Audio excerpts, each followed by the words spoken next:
Alors, comme on a parlé maintenant avec notre ami Daniel, je vous conseille vivement de relire la Torah régulièrement, qui se trouve au début de la brochure et qui est traduite en français grâce à notre ami M. Schwartz, qui a fait une très belle traduction de l'Écouté Moharan.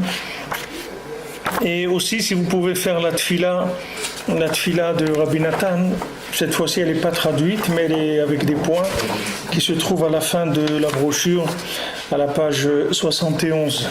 C'est des éléments qui aident énormément pour ouvrir, c'est-à-dire pour pouvoir comprendre de quoi on parle et apprécier les choses à leur juste mesure, du moins au maximum de ce que chacun il peut comprendre.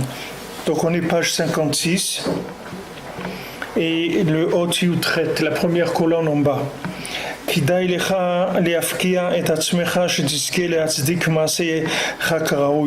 Donc on était dans le lien de la machloket, c'est-à-dire d'éviter au maximum de rentrer dans des machloket, dans des disputes ou dans des même des débats qui sont un petit peu disons des affrontements même sur des idées qui sont des idées de la Torah. Il faut éviter au maximum. Rabbi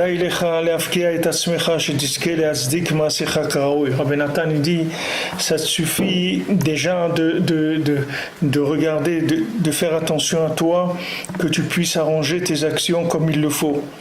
Et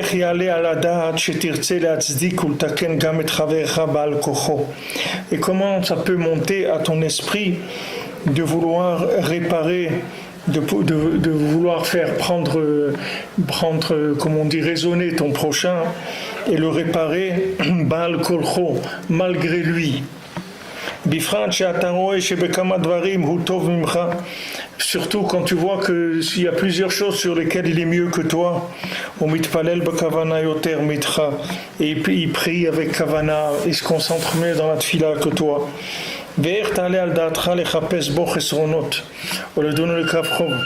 Comment tu peux penser de chercher en lui des choses, des problèmes, et de le juger négativement, ou le baïcho bechinam, et de lui faire honte de façon gratuite,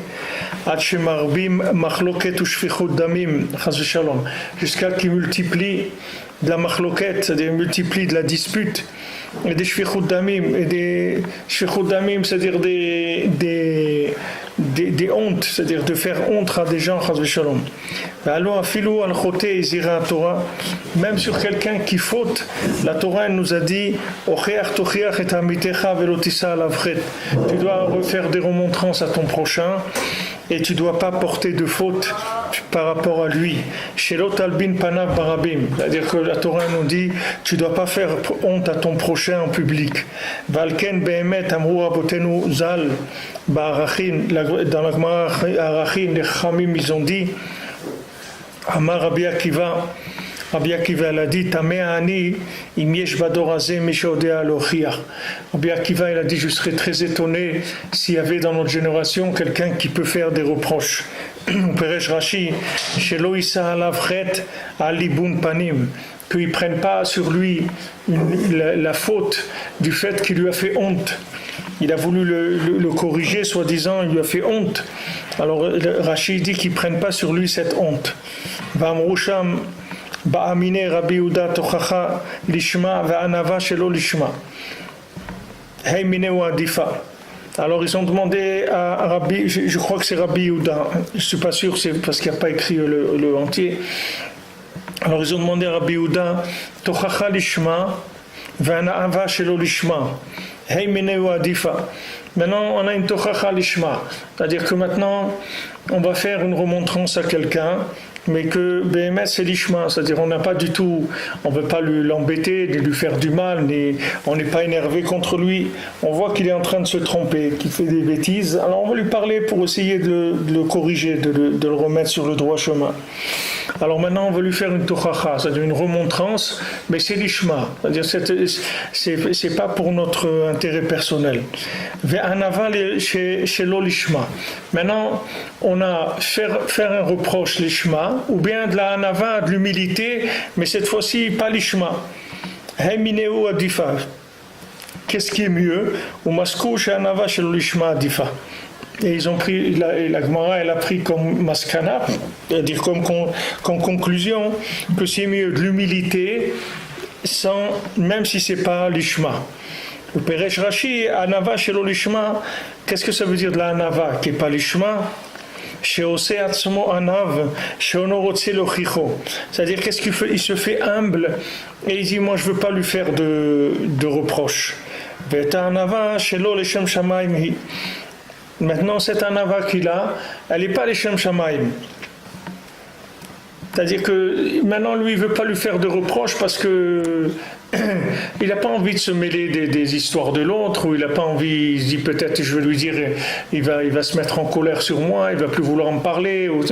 C'est-à-dire, c'est pas pour la mitzvah qu'il fait, c'est parce qu'il a un intérêt à ne pas lui faire de reproches. Malgré ça, la Gemara, elle dit, il vaut mieux ne rien dire avec une mauvaise intention que de dire avec une bonne intention. Donc on voit que de rien dire à son prochain, même si c'est pas avec une bonne intention, c'est mieux que de dire avec une bonne intention. Ça, c'était à leur époque à eux. Il dit ça déjà comme ça, c'était à leur époque. Maintenant, à plus forte raison dans nos générations à nous. Même quelqu'un qui est un homme kasher vraiment, et son intention c'est la Shamaim Behemet, c'est-à-dire que c'est vraiment le Shem Shamaim qui veut faire la remontrance à l'autre. Bevadai mitzvah gdola ledaber alev chavero lahatoto lederech haemet leamito. C'est sûr que c'est une grande mitzvah de parler avec le cœur de son prochain et d'essayer de le faire pencher vers le chemin de Emet leamito, c'est-à-dire la véritable vérité. Avalo leochicho barabim belvaisho chaz shalom. Mais pas de lui faire de reproches en public ou lui faire honte chaz shalom.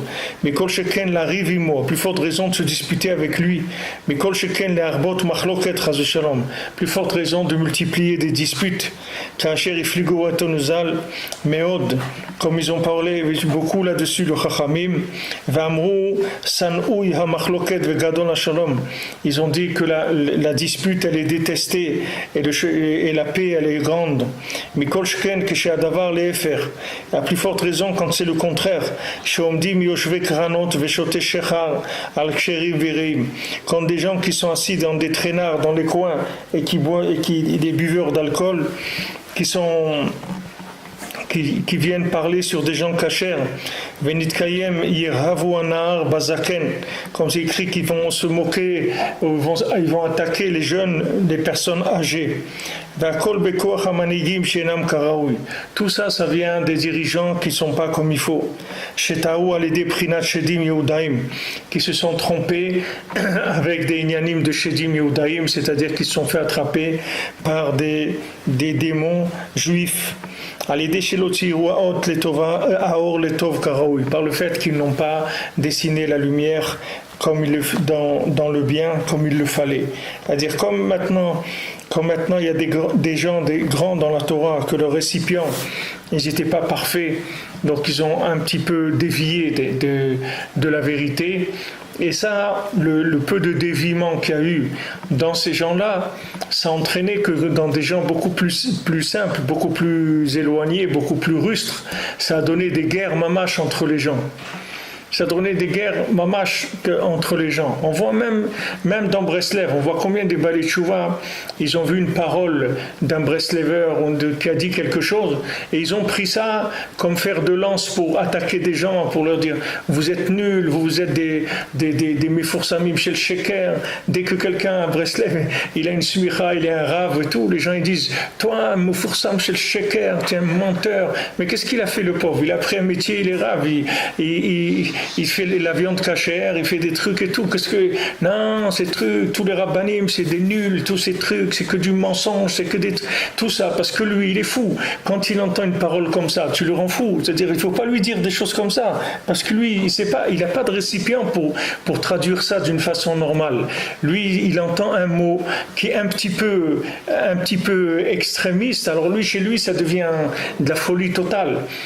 Alors que si tu vois dans quelles conditions la personne elle a parlé, quand est-ce qu'elle a dit ça, comme elle a dit Mefoursamim shel Sheker, Rabbeinu quand il a parlé, de qui il a parlé, etc. Rabbeinu il était beaucoup mechabed les tzadikim. Bien que Rabbeinu il a dit tous les tzadikim pour lui c'est comme de la pelure d'oignon, c'est rien du tout pour lui. Malgré ça, Rabbeinu était beaucoup mechabed les tzadikim. Rav Levi Yitzhak de Berditchev, comment Rabbeinu était mechabed autour, comment il a parlé de lui, il a dit c'est Père d'or et tout. Rabbeinu était beaucoup mechabed les tzadikim. Al kol shken de nous, qu'on est des gens qu'on a le cerveau les fracassé complètement, que de faire attention, de ne pas rentrer là-dedans. Qu'est-ce qu'on a besoin de ça? Tu as besoin de dire que tous les gens, tous les rabbanim, c'est tous des menteurs pour que tu puisses te lever à Chatzot et faire Idvod et tout. Ça ne va pas t'aider, Bichlal. À quoi ça va te servir de dire que tous les gens, c'est des menteurs, des voleurs et des tricheurs et tout ce que tu... À quoi ça va te servir de dire ça par rapport à ce que toi, tu dois faire ton travail tous les jours? Ça ne sert à rien de dire des choses comme ça. Tu vas perdre ton temps, tu vas faire de l'échauffement, de stam, du sang comme ça, pour de la bêtise. Ça va servir à rien, Bichlal. Alors ça, on le voit même à l'intérieur même de Breslev et tout, il y a ça. À Kolchken, dans le judaïsme en général, que les gens ils voient une parole qui est un petit peu disons catalogante comme ça, alors ils utilisent ça comme eux, ils ont des kélim qui sont fracassés, ils ont des récipients qui ne marchent pas, alors une parole qui est un petit peu comme ça extrême, ça donne chez eux des choses, ça peut donner même des disputes, les gens ils peuvent même arriver aux mains avec des choses pourquoi? Parce que il y a une parole qui a été dite par un rave à un moment et qu'il a dit ça sans mettre de frein à la chose, sans expliquer pour que les gens ils puissent comprendre. Ils ont dit, il y a des choses qui ont été dites, ces choses-là, elles ont besoin d'être expliquées dans leur contexte. Je ne peux pas prendre une parole comme ça qui a été lancée, l'isoler de son contexte et dire voilà... c'est tous des menteurs ou c'est tous des trucs c'est pas vrai, il y a des gens bien partout. C'est pas parce que quelqu'un il a pas trouvé encore émettre les mytho qu'il n'est pas à un niveau, ça veut pas dire que c'est un menteur. Il peut être en voie en voie de développement, il est en train de progresser vers quelque chose. Comment surtout un Baal Tshuva, quelqu'un qui vient de là où il vient, comment il peut parler sur quelqu'un qui est dans la Torah, Bichlal? Regarde lui où il était des années. Si Hachem il n'avait pas été venu il n'était pas venu le chercher, où il serait resté? Qu'est-ce qu'il serait devenu? Comment lui va parler sur d'autres gens? Alors il te dit ici, Rabbi Nathan, il dit fais attention, même si ton intention elle est Shem Shamaim, même si tu vois que quelqu'un tu veux l'aider, etc. Mais il faut faire attention, comment tu vas faire pour lui parler, c'est toute une histoire de savoir comment faire ces reproches-là. Alors la plupart du temps, il vaut mieux se taire, c'est tout, ne rien dire. Même si c'est pas les Shem Shamaim. Tu dis, moi je suis pas capable, c'est tout. Moi je suis pas capable de faire de reproches à quelqu'un, et que Hachem il l'aide et que Bezant Hachem il s'arrange, il fasse ce qu'il a à faire, mais moi je peux pas. J'ai pas la force de commencer à faire de remontrances à l'autre. C'est pas ma place du tout. Moi, d'où je viens, qu'est-ce que j'ai à dire? Moi, je dis rien du tout, c'est tout. Moi, je prie que chacun y trouve la vérité, chacun il aille vers... C'est tout, mais moi, je peux pas me mêler, rentrer dans des histoires avec les gens pour, soi-disant, les remettre dans le droit chemin. Il te dit, même si c'est les Shem Shamaim, comment quelqu'un il va dire qu'il fait des Torahot les Shem Shamaim? Comment quelqu'un il va dire qu'il est en train de des reproches? Il dit non, moi quand je fais un reproche, sache que c'est vraiment pour Hachem et truc. Qu'est-ce qu'il peut dire ça? Sûrement pas un Baal Tchouva, il ne peut pas dire ça. C'est sûr qu'il ne peut pas dire ça. Donc ça y est, c'est quelque chose qu'il faut enlever de son agenda. C'est-à-dire c'est des choses que tu ne peux pas faire. Il y a des choses comme ça qui ne sont pas possibles. Ça fait partie des choses qui ne sont pas possibles. Donc, ce qu'il dit ici, Rabbi Nathan, c'est que le problème, c'est que ces gens-là, tous ces gens-là qui ont eux-mêmes les récipients bien abîmés, eux, ils se sont accrochés sur des paroles de gens plus grands qu'eux, que eux aussi, ils avaient les récipients qui n'étaient pas aussi abîmés qu'eux, mais qui n'étaient pas parfaits en tout cas. Déjà, leurs récipients, ils n'étaient pas parfaits.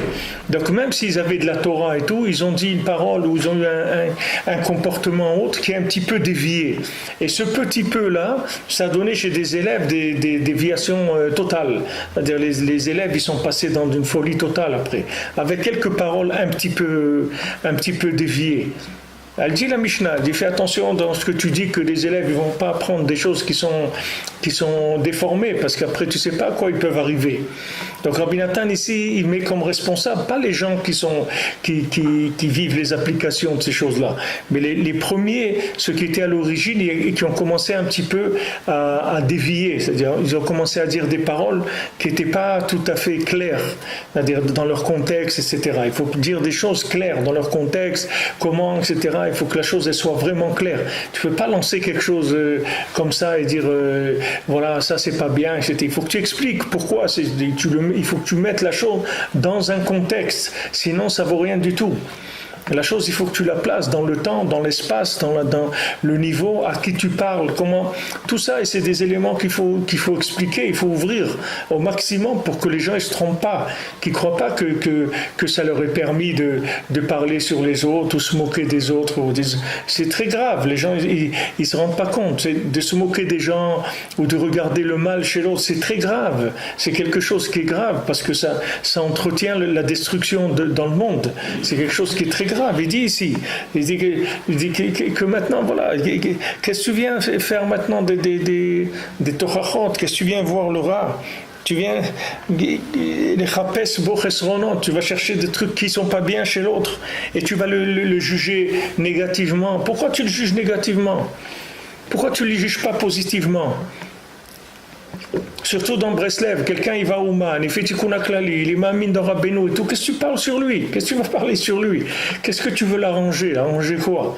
Arrange-toi, toi, c'est tout, t'occupe pas des autres. Baruch Hashem, quelqu'un il vient, le kibbutz Akadosh de Rosh Hashanah, Baruch Haba, Beshem Hashem, jusqu'à quelqu'un il arrive là-bas, tous les miracles qu'il faut, que le tzaddik fait pour emmener quelqu'un au Rosh Hashanah, toi tu vas parler sur lui parce que sa coupe de cheveux elle te plaît pas, ou sa façon de prier elle te plaît pas, ou tu as vu qu'il s'est levé à 2h de l'après-midi, ou qu'il a bu 3 ou 4 bouteilles de vodka, ou ce qu'il a fait. C'est pas ton problème, t'occupe pas de ça, fais-toi ton travail, c'est tout.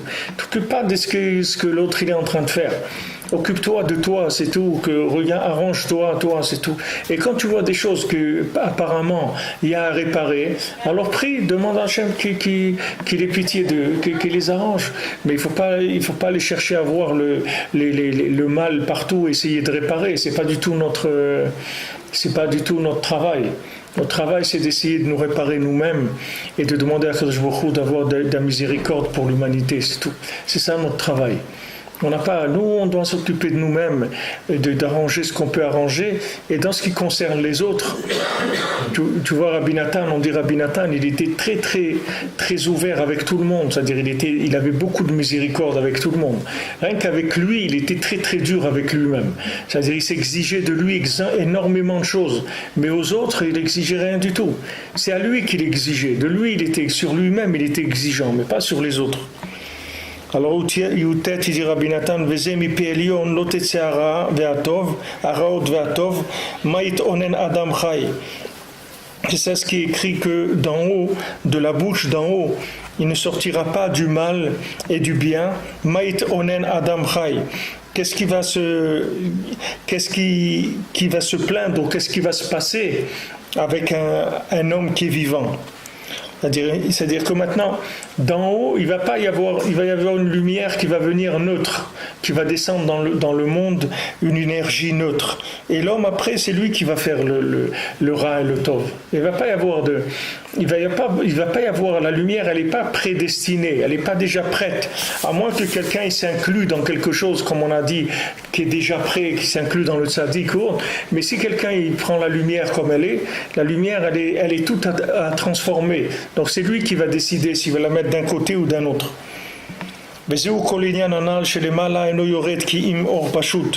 Ça, et tout le nian qu'on a expliqué depuis plusieurs pages, c'est que d'en haut, il ne sort que de la lumière qui est neutre, simple. Comme chez Visham, Mikrazé, Linyanzé, comme voit la Torah Anal, Ain Sham, comme Rabbeinu il a porté là-bas le pasouk à ce sujet-là, de que Mipi Elion Otseara, et comme il a dit dans la Torah 36, chacun il doit dessiner la lumière selon comment son esprit va attraper la chose. Qu'est-ce qui va se plaindre? Un homme vivant, c'est un homme sur ses fautes. Parce que chaque homme il doit avoir la force de dominer ses fautes. להתגבר על יצרו, se renforcer contre son yetzer, ou le onen ou le konel al khata'av, et il doit s'endeuiller et il doit se plaindre, se lamenter sur ses fautes à lui, asher avou al rosho qui sont passés sur sa tête, k'dei shal yedezeh yuchal letzayer ha'or letov karaoui, pour que grâce à ça il puisse dessiner la lumière en bien comme il le faut. Vezeh nachpes adrachenu nachkora v'nashuva ad Hashem, c'est ça, on va chercher nos chemins, on va enquêter et on va faire tchouva jusqu'à Hachem. On va revenir jusqu'à Hachem. Parce que c'est sûr qu'il faut chercher ces chemins.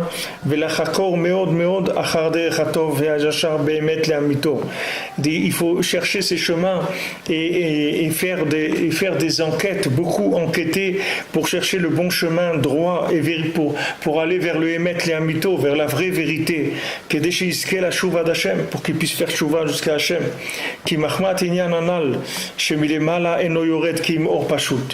Parce que à cause de la chose qu'on a expliqué que d'en haut il ne vient que de la lumière qui est neutre,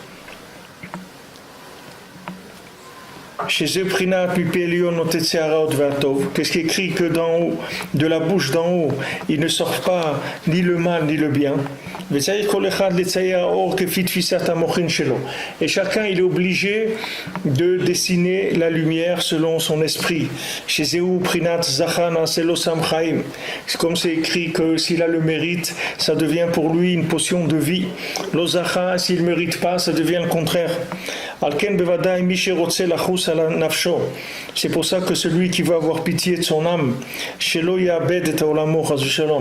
perde pas sa vie, que son monde qu'il est passé, qu'il ne fasse pas comme on dit, que ça ne compte pas pour beurre, qu'il n'a pas fait un tour pour rien, qu'il n'a pas fait un tour de circuit pour rien avec toute la souffrance qu'il y a dans ce monde, au moins que ça lui serve à quelque chose.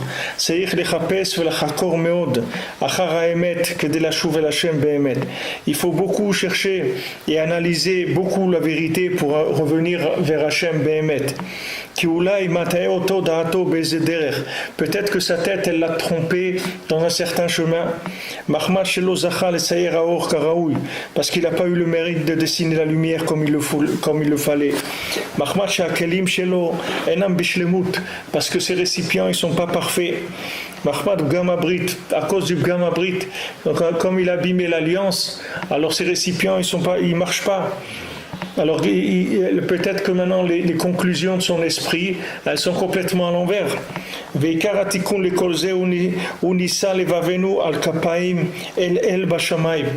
quart de la réparation de tout ça, c'est de lever notre cœur vers nos mains et vers le ciel, c'est-à-dire mamage de prier,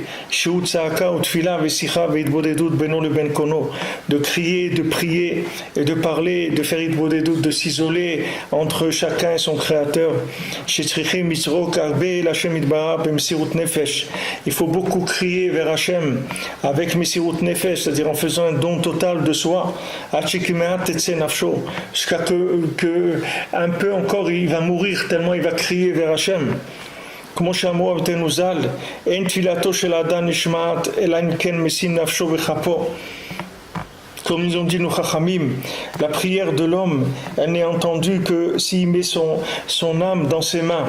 ולמדו מפסוק זה, כמובן זה בשיחותיו הקדושים, בסיפורי חיים מוהר"ן, comme רבנו il a amené ça dans חיים מוהר"ן, כי עיקר תיקון הברית הוא על ידי צעקה הרבה להשם יתברך, que la réparation de l'alliance, elle vient principalement en criant beaucoup vers Hachem. שצריכים לצעוק 70 קלין לפחות, il faut crier au moins 70 voix. ובאלו 70 קלין כלולים קולות וצעקות ותפילות ותחנונים הרבה לאין מספר. Et dans ces 70 voix, il y a dedans des voix, des cris, des prières, des supplications, beaucoup, de façon innombrable. Parce que sur ça, il faut prier tous les jours de sa vie. Parce que les 70 voix, c'est par rapport aux 70 facettes de la Torah. Que chacun doit y arriver à ces 70 facettes de la Torah. כמה הוא רחוק עדיין אפילו מפנים אחד של התורה הקדושה, מכל שכן מכולם. Et chacun sait combien même pas un visage de la Torah il n'a pas trouvé encore. À plus forte raison les 70. ועל כן אפילו אם לא פגם הרבה, אפילו אם כבר צעק הרבה להשם יתברך, même si quelqu'un il n'a pas beaucoup abîmé l'alliance, et même s'il a beaucoup déjà crié vers Hachem, ועשה מצוות הרבה, il a fait beaucoup de mitzvot, ולמד תורה הרבה, il a beaucoup étudié la Torah, אף על פי כן, מאחר שעדיין לא השיג אפילו חלק אחד מאלף ורבבה מפנים אחד לתורה, puisqu'il n'a même pas compris encore une partie d'un millionième d'une facette de la Torah, combien il doit crier vers Hachem tous les jours de sa vie. Et on sait qu'on n'a pas le droit de se décourager de la prière, de jamais. Même si quelqu'un il a beaucoup abîmé, même s'il est dans un état lamentable encore, si quelqu'un ne se décourage pas de crier vers Hachem et de prier, de supplier Hachem, il peut être zoré d'atteindre un visage de la Torah vraiment.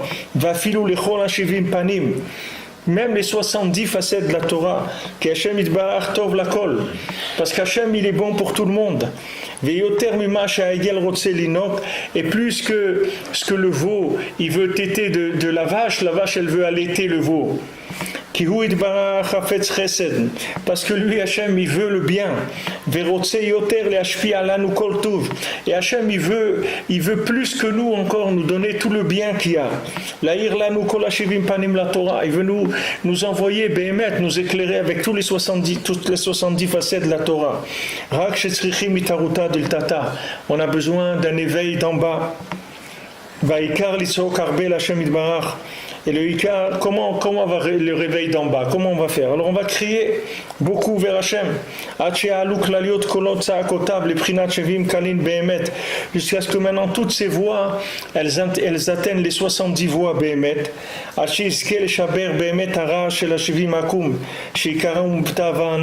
Jusqu'à qu'il arrive à casser le mal des 70 nations, que le Ikar du mal c'est dans la Tava en question du Niouf. La Torah, que grâce à ça, il pourra atteindre les 70 facettes de la Torah.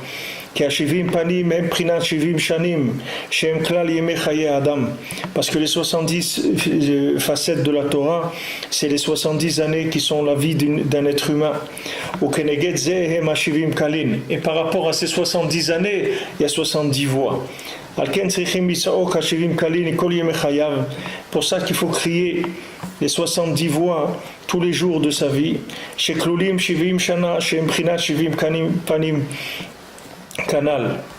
Et ça c'est 70 années qui sont les 70 panim de la Torah.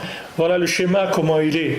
C'est-à-dire surtout nous, quand on revient de là où on revient, qu'on a vraiment, on a vraiment des niveaux d'intoxication mentale qui sont très avancés, c'est-à-dire très très poussés, parce qu'on a baigné, on a appris, on a aimé, on a cru, on a fait confiance, on s'est développé, on a étudié, on a essayé de faire le maximum, ou dans le monde qui était à l'envers complètement.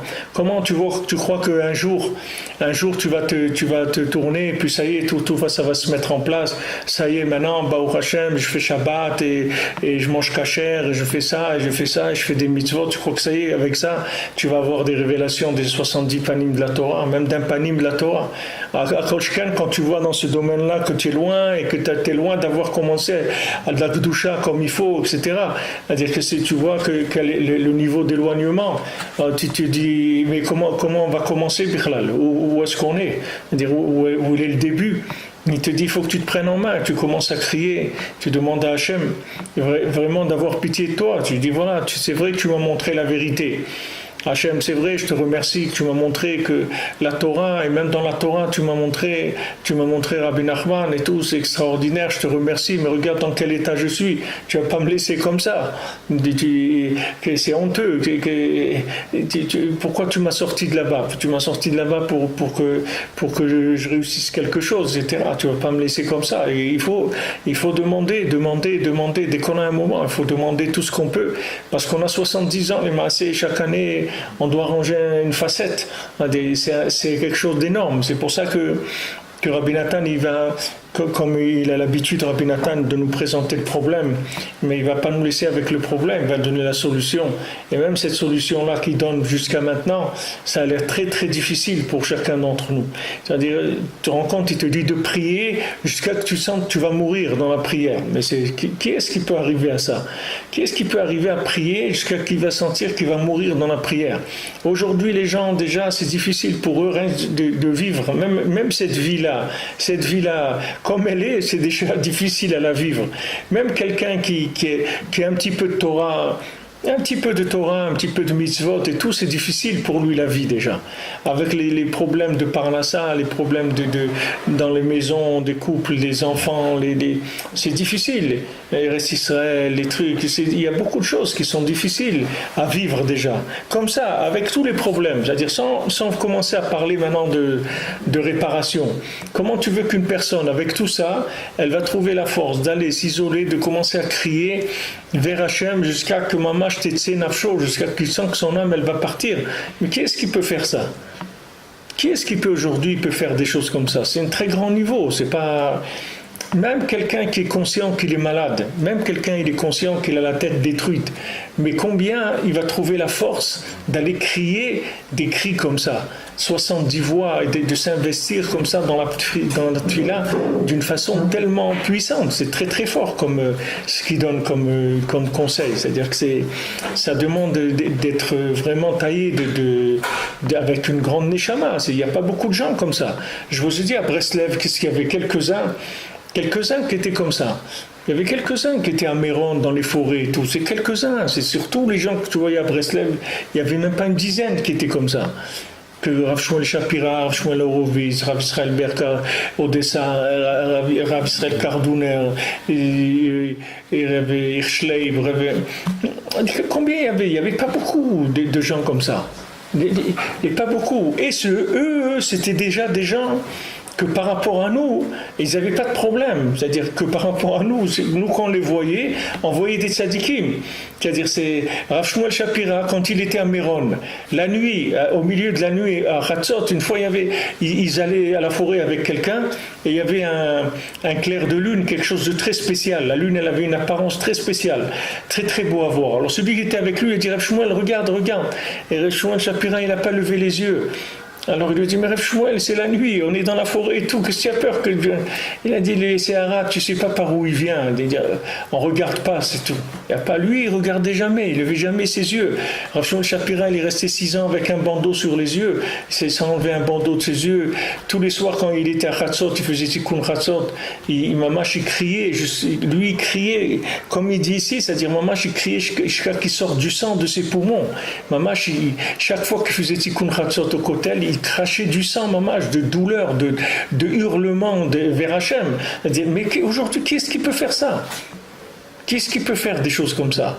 C'est très difficile. Alors comment on va faire? C'est-à-dire comment on va arriver à s'en sortir avec ce qu'il nous dit ici Rabbi Nathan. Alors il continue. Tout ça, on ne peut y arriver que par la force des tzadikim amitim, qui sont le principe de Moshe Mashiach. Shal Yadam Anumit Kaimim, que grâce à eux, on peut se maintenir dans l'essence de cette amertume, de cet exil amer et long. Parce que pourquoi l'exil, matériellement, il dure longtemps? Parce qu'il vient de l'exil en question, c'est-à-dire de cet exil dont on a parlé. Parce que chacun, il doit passer des examens dans la galoute, c'est-à-dire il doit passer en exil. Betserouf, c'est-à-dire on va le faire passer par des examens. Il est obligé de passer un examen. C'est pour ça que ça dure longtemps.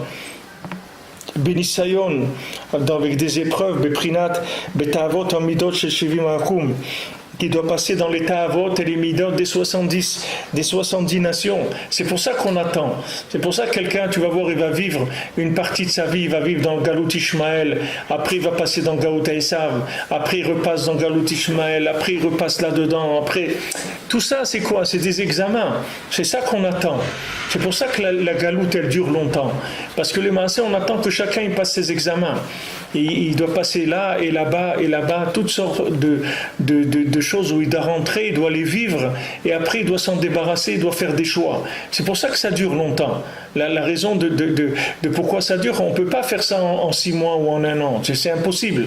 C'est une vie entière où la personne elle va vivre des années là-dedans, dans une épreuve comme ça, après dans une autre, et à chaque fois elle va faire des choix pour s'en sortir. Et voilà, et à chaque fois comme ça, le tikkun il va avancer. C'est pour ça que c'est long, il dit. C'est pour ça qu'elle dure longtemps matériellement, ça dure des années la galoute. Et le Ikar dans cette ta'ava là de la perversion.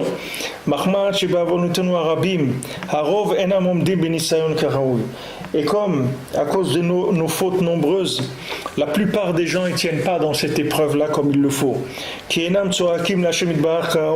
Pourquoi ils ne tiennent pas? Parce qu'ils n'ont pas la force de crier. Il faut avoir la force de crier. Pour crier, il faut avoir de la émouna, il faut avoir de la ira, il faut avoir une envie de vivre, il faut avoir envie d'aller au Gan Eden. Mais il y a des gens aujourd'hui, ils n'ont même pas la force de ça. Tu lui dis, mais non, vas-y, comme ça tu vas aller au Gan Eden. Il va te dire, j'ai pas envie d'aller. Qu'est-ce que je te dis? Je peux pas, j'ai pas la force, moi, de ces trucs-là. Je peux pas. Mais il peut pas, qu'est-ce que tu vas lui faire? Il me dit, mais allez, vas-y, il peut pas. Comme je vous ai dit, des gens, ils sont sortis des camps de concentration, c'était fini, ils leur ont dit, allez, venez, ils pouvaient pas. Ils pouvaient pas. Il ne pouvait plus sortir, même que c'était fini la guerre, il n'avait plus la force de monter dans un camion, ils n'avaient pas la force. Qu'est-ce que tu vas demander à quelqu'un aujourd'hui de crier des trucs comme ça? Alors maintenant, s'il ne crie pas, il ne sort pas. Alors comment on va faire? Mais maintenant, on doit sortir. Alors comment on va faire pour sortir? Donc maintenant, comme quelqu'un il n'arrive pas à tenir dans l'épreuve, dans cette ta'ava-là, de cette perversion-là, et il n'arrive pas à crier, alors la galoute elle se renforce encore plus. Maintenant le ikar du tikkun, c'est grâce au tzadikim Emet, le tzadik Emet, qu'eux ils ont été zochés de tenir dans l'épreuve comme il le faut, de façon parfaite, d'arriver à une perfection dans l'alliance qui n'a aucune perfection après ça, jusqu'à qu'ils ont mérité d'avoir tous les 70 facettes de la Torah, dans le niveau les plus élevés qui existent. C'est-à-dire que eux, les sadikim, ils sont arrivés, comme Rabbeinu dit, que lui, il est arrivé à tous les 70 panim de la Torah. Quand Rabbeinu l'a raconté Sipurim Masiot, il te dit, regarde, Sipurim Masiot, c'est la racine des 70 facettes de la Torah. C'est-à-dire, dans les contes de Rabbi Nachman, il y a les 70 facettes de la Torah. quand tu lis les contes de Rabbi Nachman, quand tu as de la Emouna, il y a dedans les 70 facettes de la Torah, elles sont là-bas. Rabbeinu dit même quelqu'un qui est endormi, qui a dormi 70 ans, c'est-à-dire qui s'est endormi, des 70 facettes de la Torah. C'est ça endormi. Qu'est-ce que je veux dire, c'est endormi? C'est-à-dire, comme tu dis à quelqu'un, il s'est endormi, ou l'autre il l'a endormi, il s'est pas rendu compte. C'est-à-dire que maintenant, on est passé par des galouillotes qui nous ont endormis sur les 70 facettes de la Torah. C'est-à-dire, Bifrat, l'union du Gamabrit, l'union de la perversion là-dedans, c'est quelque chose qui éteint les 70 facettes de la Torah. Comment quelqu'un il va s'en sortir? Si Akadosh Baruch Hu, il n'avait pas envoyé Rabbeinu dans le monde, qui amène des Torotes comme ça, des Chidushim comme ça, qui sont méchaillés. Je ne sais pas comment les gens ils peuvent faire aujourd'hui. Je ne comprends pas comment les gens ils arrivent, Bichlal, sans ces médicaments-là, comment ils arrivent à vivre sans ça. Quelle Torah ils ont? Comment ils calculent? Quels sont leurs calculs? C'est-à-dire comment ils se voient les gens par rapport à la Torah, par rapport au panim de la Torah, un visage de Torah. C'est très difficile. Il te dit ici, comment tu vas faire? Eux, ils sont mamshir vechol dor vador, or shel Mashiach ba'olam. C'est ça qu'ils font. Rabbeinu, il amène le or de Mashiach dans le monde. Rabbeinu, il a amené le or de Mashiach. C'est-à-dire que Moshe, comme on avait vu, Moshe, il avait tapé le rocher, donc il ne pouvait plus être Moshe Mashiach. Mais Rabbeinu, il a amené le or de Mashiach dans le monde.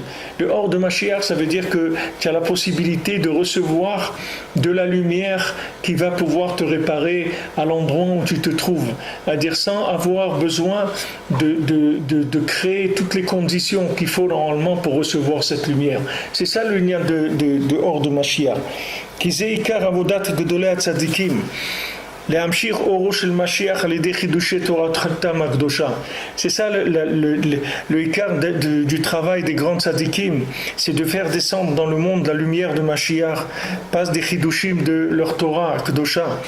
כי רוחו של משיח מרחף על פני אורייתא, parce que le souffle de Mashiach il plane au-dessus des anpe oraita. Anpe ça veut dire anpin, visage, panim chez la Torah. C'est-à-dire sur les visages, les 70 visages de la Torah, sur chaque visage, il y a le souffle de Mashiach qui plane là-bas. כמו שנאמר, ורוח אלוקים מרחפת על פני המים. Comme c'est écrit, et le souffle divin, il couve au-dessus de l'eau, c'est-à-dire il plane au-dessus de l'eau. Comme c'est écrit dans un autre endroit, dans la Torah 118, dans le Likutei Moharan, et dans la Torah 32, dans le deuxième Chelek, dans le Likutei Moharan Tinyana. כי עיקר שלמות התיקון על כל הנ"ל יהיה על ידי משיח שיבוא במהרה בימינו. Parce que le quart de la perfection, de la réparation en question, il va se faire par la venue du Mashiach qui va venir bientôt. שאז יתפשטו כל הבעיות ויתבררו כל הספקות. Que quand Mashiach il va venir, alors toutes les questions, elles vont avoir des réponses et tous les doutes ils vont disparaître. ואז יזכה כל אחד לצייר האור רק לברכה לטובה. À ce moment-là, chacun ne pourra dessiner la lumière que en bien, qu'en bénédiction et en bien. Valken az neemar beemet venatati lahem lev echad vederech echad lir'aoti. À ce moment-là, il sera dit vraiment, je leur donnerai un seul cœur et un seul chemin pour me craindre. Kilo yitruot bidrachim nevuchim, parce que les gens ne se tromperont plus dans des chemins de perdition. Vegam ata bemerut agalut kol chayutenu. Et même maintenant, dans l'amertume de notre exil, toute notre vitalité, elle vient par les grands tzadikim. Qui nous éclairent, qui nous font scintiller la lumière de Mashiach. Par des chidushim de Torah véritables. Je finis deux lignes et je te réponds. Que grâce à ces chidushim de Torah, on peut avoir la lumière de la vérité. Les dar d'arkei atmimut be'emet, de connaître les chemins de l'intégrité véritable, archer alchou ba'em avotenu me'olam, dans lequel nos ancêtres ils ont été depuis toujours. Asher al-ze ne'emar, que sur ça il est dit, ashret mimederech haolchim betorat Hashem. Heureux les gens qui vont dans le chemin de la simplicité et de l'intégrité, qui vont dans la Torah Hashem, dans la Torah d'Hashem. Qu'est-ce que tu veux dire, Shmuel?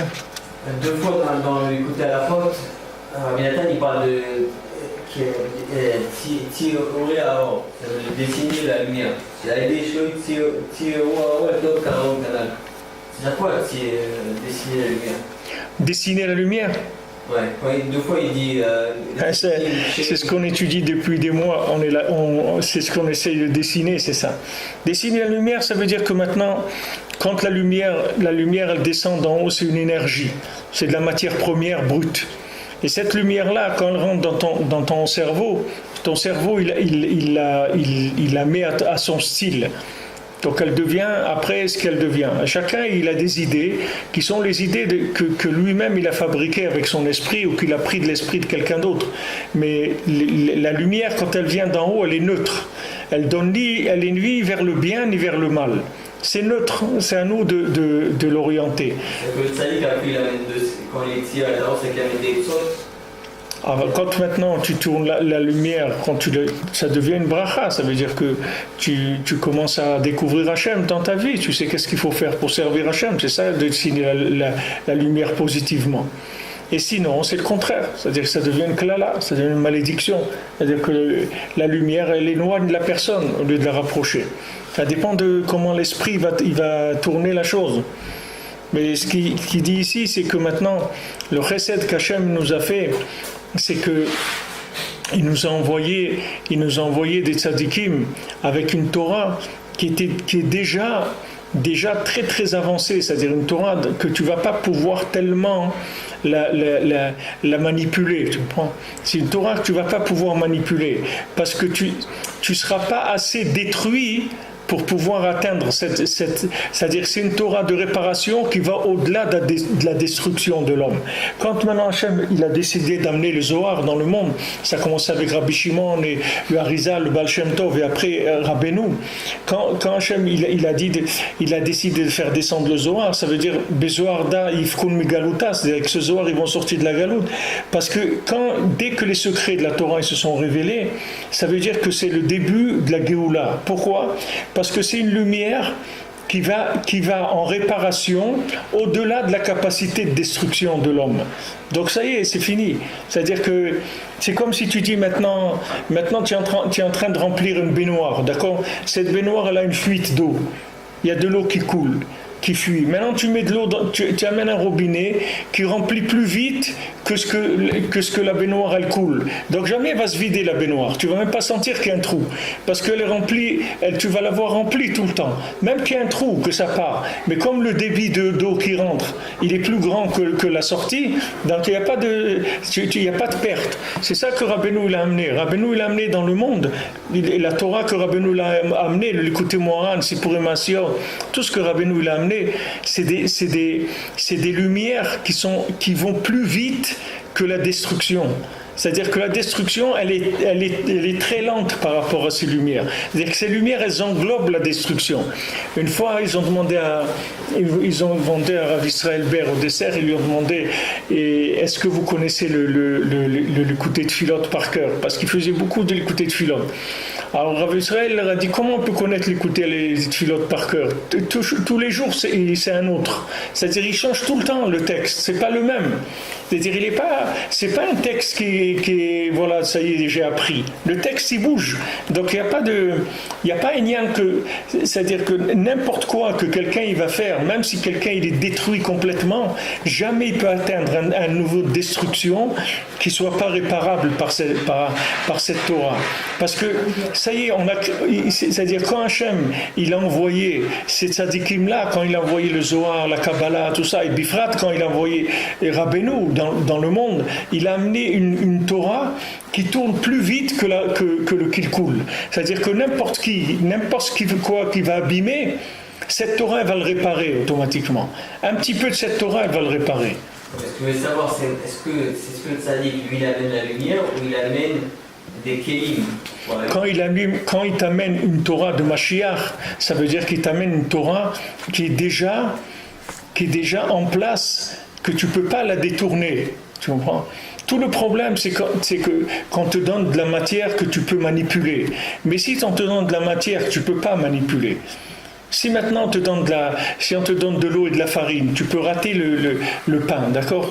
Mais si on te donne du pain, qu'est-ce que tu peux faire? Tu manges, c'est tout. Tu peux pas l'abîmer le pain. Donc c'est-à-dire que le tzaddik, lui, il a déjà modelé la chose. Lui, il a modelé, mais à part que lui, il y a des tzadikim qui ont modelé. Ici, il y a des tzadikim qui ont modelé. Tu vois, il y a des grands tzadikim dans les générations où on est maintenant, qui étaient juste un peu avant nous, des gens qui étaient des grands tzadikim. Tu prends le Chafetz Chaim ou le Chazon Ish, ou c'est des gens, c'était des tzadikim. Mais même eux, en tant que tzadikim, ils sont arrivés à des choses, que ces choses-là, elles ne peuvent pas réparer le mal, la génération. Elles peuvent aider des gens qui sont déjà avancés, des gens qui ont travaillé, qui ont réparé leur kelim, qui ont fait tchouva sur le gamma bride, qui font attention, etc. Ces gens-là, ils peuvent rentrer dans ces yeshivot et avancer, il n'y a pas de problème. Mais des gens qui sont à un niveau de destruction, qui sont complètement en bas, qu'est-ce que tu veux faire avec eux? Qu'est-ce que tu veux faire avec eux? Tu peux rien faire. Tu lui dis étudie la Torah, il ne peut pas. Il ne peut pas, ce qu'il met dans sa tête, ça se tourne en contraire. Il le voit lui-même, ça ne lui sert à rien. Il n'arrive pas. Il a des récipients trop détruits par rapport à ça. Alors maintenant, Hachem, il a envoyé une Torah d'Atika Stima, c'est-à-dire que normalement, c'est la Torah qui doit venir après que le monde ait fini sa réparation. Et cette Torah, il l'a amenée maintenant. Ça veut dire quoi? Ça veut dire que maintenant, cette Torah, elle t'a dépassé dans la réparation par rapport à ta capacité de détruire. Tu comprends? C'est-à-dire, même si quelqu'un dit je suis détruit, mais complètement, il dit mais c'est rien si tu es détruit complètement. Parce que ça, c'est une réparation qui est au-delà de toute destruction. Donc tu peux pas. Il suffit que tu rentres dedans, tu es la Emouna, cette Torah, elle va te réparer. C'est pas difficile. C'est-à-dire, cette Torah, elle peut tout réparer. Il n'y a aucune personne au monde que ça ne répare pas. C'est pour ça que Rabbeinu dit, moi je peux réparer tout le monde. Mais quelqu'un qui est né de Chazvé Shalom, de mariage interdit, des trucs, n'importe quoi, les trucs les pires qui existent dans la terre, sur terre, ils sont tous dans un système de temps. Maintenant, cette Torah, elle est venue d'un autre système de temps. Ce n'est pas le même système. C'est-à-dire que quand tu fais un tour ici, là-bas ça fait 1000 tours en bien. Donc c'est pour ça qu'il te dit ne regarde pas le mal, c'est tout. Ne t'occupe pas du mal. Parce que si tu vas regarder le mal, tu vas t'habituer à fonctionner dans les valeurs du système dans lequel tu vis. Tu vas croire que le mal il est comme ça, il a telle proportion, etc. Lui il te dit ne regarde pas le mal, t'occupe pas du mal. Fais ce que je te dis de faire, ne t'occupe pas du mal. Comme l'autre, il dit, ne te retourne pas. Elle dit à sa femme, ne te retourne pas, avance, c'est tout. Ne te retourne pas, ne regarde rien derrière toi. Avance, c'est tout. Tout ce que tu peux faire, fais-le, c'est tout. Tu peux faire un tikkun klali, fais. Tu peux faire un deuxième, fais. Tu peux faire un troisième, fais. Tu peux faire un peu de boédoute, fais. Ce que tu peux faire, fais-le. T'occupe pas. Toi, tu es attaché au tzaddik, ne t'occupe pas. Parce que lui, il tourne. Il suffit que tu changes la vitesse du système de temps. Ça y est, tout le monde il est réparé. Tout le monde est réparé parce que toute la destruction, elle est par rapport à un système de temps. Tu sors de ce système de temps, c'est ce qu'on appelle destruction, ça n'existe plus. Tout ce qu'on appelle détruire, c'est parce qu'on vit à une certaine vitesse, on tourne à une certaine vitesse. Tu sors de cette vitesse-là, c'est fini, il n'y a plus de destruction. Ça n'existe plus la destruction. C'est-à-dire les réparations, elle va au-delà. Tu comprends ? Au-delà. Si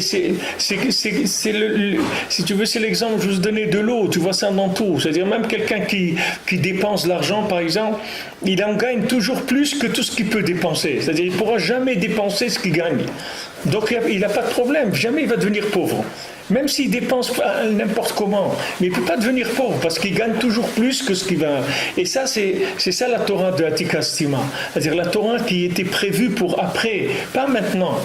C'était une Torah qui était prévue normalement pour des gens qui ont réparé tous leurs récipients et qui sont arrivés à une révélation d'Hachem, de Bayom Haoui Hachem Echad Ushmo Echad.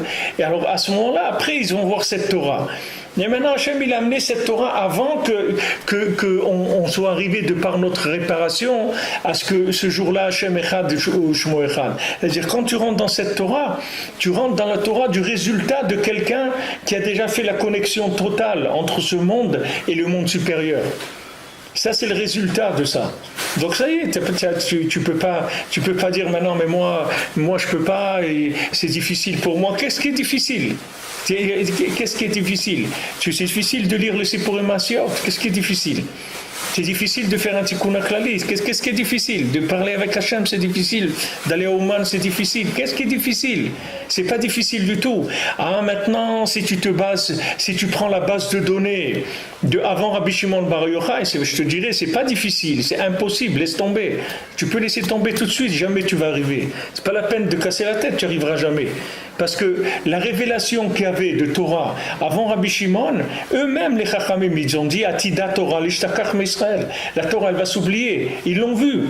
Ils ont vu. Ça y est. D'un côté, les gens ils n'arrivaient pas, et ceux qui arrivaient, comme les Talmidés de Rabbi Akiva, ils se disputaient. Voilà les Tzadikim. Ils sont arrivés 24 000 élèves de Rabbi Akiva. Ils sont arrivés au top de la Torah, tzadikim et tout, juste un petit problème, ils se tapent dessus quand ils sont arrivés là. Alors qu'est-ce qu'on a là? Il n'y a plus rien. Si les meilleurs ils se tapent dessus, les pires ils sont complètement abandonnés, il n'y a plus rien. Alors il est venu Rabbi Shimon, il a commencé à révéler cette Torah, que cette Torah elle ne rentre pas dans des kelim d'humour. La Torah de Rabbi Shimon, elle ne rentre pas dans les récipients de ton cerveau. Tu ne peux pas la comprendre avec ton cerveau. Le Zohar, tu ne pourras jamais le comprendre avec ton cerveau. Jamais. Le Zohar, il attise ton cœur, c'est tout. Et Rabbeinu, il dit, il y a une sikha de Rabbeinu qui dit que celui qui étudie le Zohar, il peut étudier toute la Torah. Ça lui donne du cheshek pour étudier toute la Torah. Tous les autres sfarim, tu vas pouvoir les étudier le Zohar. Pourquoi? Parce que le Zohar, c'est après tout ça. Ça tourne sur une autre vitesse de système. Donc après, c'est facile pour toi de revenir vers la Torah simple et de l'étudier, d'étudier la Mishnah, la Gemara, le Chumash, la Halacha, tout ça, c'est facile. Parce que tu viens d'un endroit où tu as goûté cette Torah-là, mais en réparation totale. Donc c'est très facile après. Et si c'est des choses qui sont fondamentales, ce qu'il dit ici Rabbi Nathan, c'est des choses où tu vas entendre des gens ils parlent de ça. Des gens ils t'entendent parler de ça, tu peux aller en prison, ils peuvent te mettre si tu parles des choses comme ça. Tu mets en chérem si tu parles des choses comme ça. Ce qu'il dit ici Rabbi Nathan. Et regarde, il te le dit quand même. Il te le dit, par Rachmanout, il te le dit. Pourquoi il te dit une page de l'écouter à la chôte, il va lutter contre tout le monde et toute la picorsoute du monde. Une page de l'écouter à la chôte. Comment il peut dire une chose comme ça? C'est parce qu'il sait de quoi il parle. Tu sais, comme il y avait des... Je sais pas, aujourd'hui ça existe encore, mais moi quand j'étais enfant, ils parlent des machines à remonter le temps, tu vois. C'était des trucs comme ça, c'était à la mode de ça. Les gens, ils montaient dans un... Tu voyais quelqu'un, il était vieux, après il remontait dans un truc et il devenait jeune, ou il a passé dans d'autres générations. Ah, il faisait, viens, on va faire un voyage plusieurs siècles en arrière. Et tu vois la personne, elle vient dans le Moyen-Âge, dans des trucs, elle vit là-bas, etc. Mais ça c'est des fantasmes qu'ils avaient. Mais ici, il te parle d'une réalité. C'est-à-dire, c'est pas une machine à remonter le temps. C'est une machine qui va accélérer le temps. C'est-à-dire que toutes les choses qui sont décomposées parce que tu les places dans un certain temps, elles vont se remettre ensemble. Parce que quand tu tournes un peu plus vite, tu vas plus voir qu'il y a une chose et une autre et une autre. Toutes ces choses-là, elles vont devenir une seule chose. Et puis ça y est, alors après c'est réparé. Maintenant, quand tu fréquentes cette Torah-là, elle te donne le visage, c'est-à-dire l'approche de la vie qu'il faut avoir par rapport aux 70 panim de la Torah. Et Bifrat, quand le Sipurim Masiot que Rabbeinu il a révélé, que Mamash c'est Kalou Shivim panim de la Torah. Comment il faut étudier Sipurim Masiot? Les lire, c'est pas difficile. Qu'est-ce qu'il y a à étudier? Tu les lis, c'est tout.